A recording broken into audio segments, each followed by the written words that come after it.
औज़ुबिल्लाहि मिनश्शैतानिर्रजीम बिस्मिल्लाहिर्रहमानिर्रहीम अस्सलामु अलैकुम वरहमतुल्लाहि वबरकातुहू। सूरह अनकबूत है मेरे सामने और सूरह अनकबूत की आयत नंबर 36 है। पारा नंबर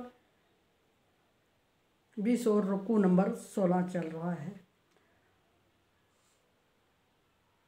रुकू नंबर 16 के में अल्लाह तबारक व तआला ने हज़रत लूत अलैहिस्सलाम को ज़िक्र फरमाया, हज़रत इब्राहीम अलैहिस्सलाम को, फिर हज़रत लूत अलैहिस्सलाम को ज़िक्र फरमाया और लूत अलैहिस्सलाम की कौम की तबाही का ज़िक्र फरमाया और सबब भी ज़िक्र फरमाया कि किस वजह से लूत अलैहिस्सलाम की कौम को तबाह कर दिया अल्लाह तबारक व तआला ने।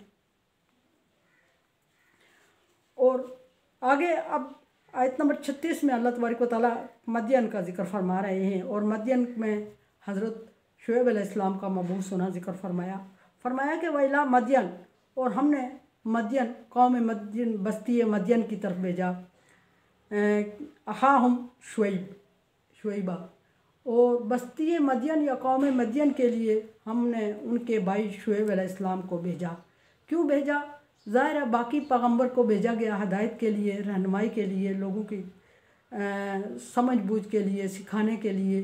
तो शुएब अलैहिस्सलाम को भी अल्लाह तबारक व तआला ने कौम की हिदायत के लिए मबूस फरमाया बस्ती मदियन में। शुएब अलैहिस्सलाम की कौम में बुराई पाई जाती थी, जिसका आगे ज़िक्र होगा। यहाँ शुएब अलैहिस्सलाम के लिए फरमाया कि फ़क़ाल या कौम उबुदुल्लाह, और शुएब अलैहिस्सलाम ने अपनी कौम से फरमाया कि यह मेरी कौम सिर्फ़ अल्लाह तबारक व तआला की इबादत करो। यानी कि शुएब अलैहिस्सलाम ने तौहीद बारी ताला की तरफ कौम को मदऊ किया। इसका मतलब है कि शुएब अलैहिस्सलाम की कौम में शिर्क भी पाया जाता था और वो तरह तरह की चीज़ों की इबादत में लगे हुए थे और अल्लाह तबारक व तआला की इबादत को या अल्लाह की वहदानियत को यकसर नज़रअंदाज किए हुए थे। दूसरी बात शुएब अलैहिस्सलाम ने फरमाई अपनी कौम से, वर्जुल यौमल आखिर, और आखिरत के दिन की उम्मीद रखो, आखिरत के दिन का ख्याल रखो।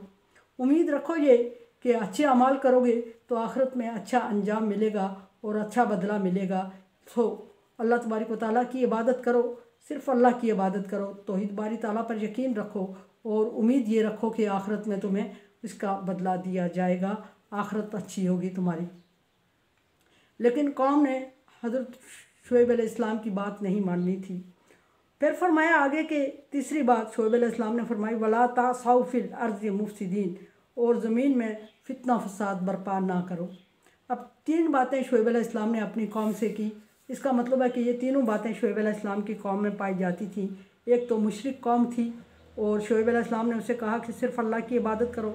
दूसरा आखिरत का इनकार करने वाली कौम थी और शुएब अलैहिस्सलाम ने उनसे कहा कि आखिरत के दिन की उम्मीद रखो कि आखिरत ज़रूर आएगी। तो उम्मीद रखने का मतलब यह है कि आखिरत बर्पा होके रहेगी। आखिरत के लिए फिर मैं ये वजाहत करती चलूँ कि आखिरत का मतलब ये कि क़यामत बर्पा होके रहेगी। ये तो हर एक नबी की कौम को यकीन था, इल्म था कि आखिरत होगी, ये दुनिया तहस नहस हो जाएगी, ये दुनिया ख़त्म हो जाएगी और इसमें हमेशा नहीं रहना। आखिरत का मतलब ये है कि एक और ज़िंदगी शुरू होगी जो इस दुनिया के अमाल के बेस पर शुरू होगी। उसकी तरफ शुएब अलैहिस्सलाम अपनी कौम को सोचने पे मजबूर कर रहे हैं कि ये समझो कि यही ज़िंदगी नहीं है, बल्कि इस ज़िंदगी के बाद एक दूसरी ज़िंदगी होगी और वो इन अमाल के बेस पे शुरू होगी और उसमें अच्छा करो इस दुनिया में तो फिर अल्लाह तबारक व तआला से उसमें अच्छे की उम्मीद रखो और अल्लाह तबारक व तआला की मुलाकात का यकीन और उम्मीद रखो। यकीन इस बात का रखो कि आखिरत की ज़िंदगी ज़रूर शुरू होने वाली है, अल्लाह से ज़रूर मिलना है और इस ज़िंदगी के किए गए अमाल का हिसाब ज़रूर देना है। इस बात पे यकीन रखो और उम्मीद इस चीज़ की रखो कि अच्छा करो और अच्छे की उम्मीद रखो कि अल्लाह तबारक व तआला तुम्हें अच्छा रिज़ल्ट देगा और बुराई से बाज रहो और ज़मीन में फसाद ना करो। ला तासौ फिल अर्ज़ि मुफ़सिदीन, ज़मीन में फ़ितना फसाद बर्पा ना करो। फ़ितना फसाद शुएब अलैहिस्सलाम की कौम में ये बुराई पाई जाती थी, छोटी तो नहीं, ये बुराई हर बुराई बेसिकली अपने तौर पे बहुत छोटी होती है लेकिन बड़ी बनते बनते वो फ़ितना फसाद का सबब बनती है। और अलफ़ितना तो अशद्दु मिनल क़त्ल, फ़ितना कत्ल से भी बड़ा गुनाह है, अकबर मिनल क़त्ल, कत्ल से भी बड़ा गुनाह है। तो फ़ितना वो नहीं होता कि कत्ल गारत मारदार शुरू हो जाए तो हम उसको फ़ितना कहें।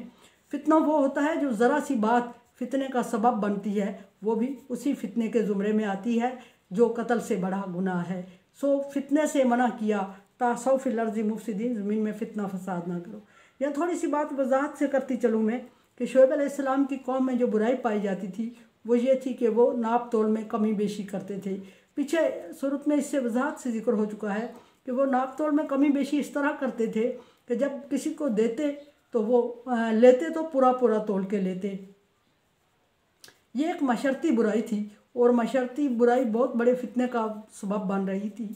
जब वो किसी से लेते तो वो पूरा पूरा लेते और जब देने की बारी आती नाप में और तोल दोनों में कमी बेशी कर लेते, डंडी मार देते। अब बाज़ार वो एक चुटकी सा लेते थे, उससे उनका कुछ बनने वाला नहीं था। एक ज़रा एक चुटकी अगर ऊपर नीचे कर दी तो उससे उनका कुछ नहीं बनने वाला था। लेकिन बात ये थी कि इस तरह था कि फितने का सबब बन रही थी एक चीज़ और परमानेंट वो काम किए जा रहे थे और उनकी आदत बन चुकी थी। किसी भी बुरी आदत को कंटिन्यू रखना फितने और फसाद का सबब बनती है वो। सो शुएब अलैहिस्सलाम की अब बुरी आदत, कौम की बुरी आदत एक बुरी जो खसलत थी और आदत में डेवलप हो चुकी थी और उन्हें नफ़े नुकसान की परवाह नहीं थी। वो इस बुराई में मुलव्वस थे, सो किए जा रहे थे, तो उनको मना किया गया कि ऐसा ना करो। नाप तोल में कमी, वैलुल लिल मुतफ्फिफीन, अल्लाह तबारक व तआला का इरशाद है कि नाप तोल में कमी बेशी करने वालों के लिए बर्बादी और हलाकत है।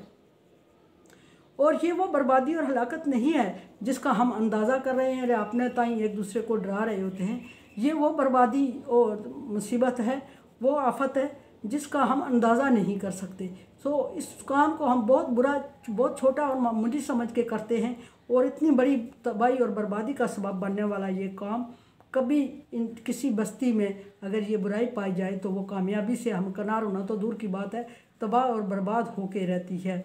नबी सल्लल्लाहु अलैहि वसल्लम का इस बारे में इरशाद है कि कामयाब ईमानदार ताजर क़यामत के दिन नबियों और सिद्दीकीन और शुहदा के साथ होगा। लेकिन हम इन चीज़ों को भुला बैठे हैं और जो लेन देन होता है, नाप तोल होता है, उसमें कमी बेशी करते हैं। कमी बेशी करना एक और बात है, कमी बेशी के बारे में सोचना और इस तरह का ख्याल रखना और इस तरह के ख्यालात को परवान चढ़ाना, ज़हन इस तरह आमादा करना इस तरफ और सोचना इस बारे में, अल्लाह तबारक व तआला इस पर भी अज़ाब नाज़िल करते हैं कौमों पे। और इस पर भी क्योंकि इंसान की सोच जब बुराई में माइल हो जाती है, इंसान की सोच में जब बुराई रच बस जाती है तो अमल में बुरा करने में वो गुरेज नहीं करता, देर नहीं करता। सो उसका अमल बुरा होके रहता है। जिस तरह की वो नियत करता है, जिस तरह की वो सोच रखता है, उसके मुताबिक उसका अमल भी उसी तरह का होके रहता है।